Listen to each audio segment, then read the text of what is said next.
Jabis Park. Dito po yan sa Talavera.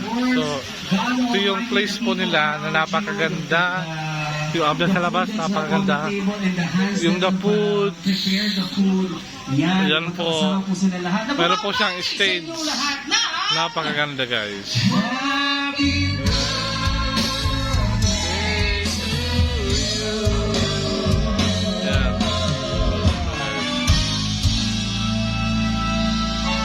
Yeah, may stage doon, tapos yung mga gazebo nila, okay po, ito yung main dining restaurant nila, kaso sobrang mahal po dito sa, hindi ko man discourage po, kung pupunta po kayo ito, napakamahal po na kanilang mga pagkain, more than 1,000 flat, mostly akalang mga serving, kaya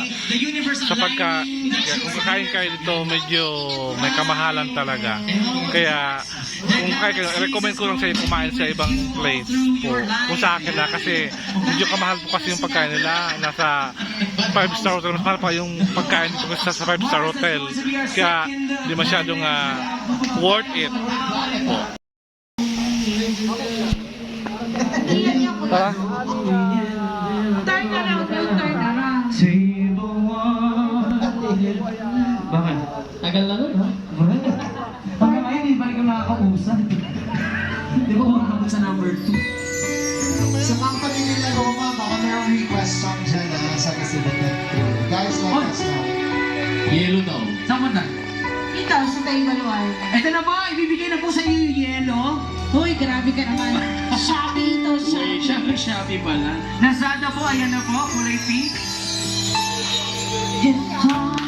Yung papasok nila napakaganda, yan oh. Ganda yung kanyang place, kaso grabe ginto po yung pagkain dito, kaya hindi ko in-encourage kayo na pumunta dito para for dining, kasi sobrang mahal talaga. Hindi talagang kahit mapera ka na, parang mag-iisip ka pa kung kakain ka ba dito. Kaya yun, guys. Kaya medyo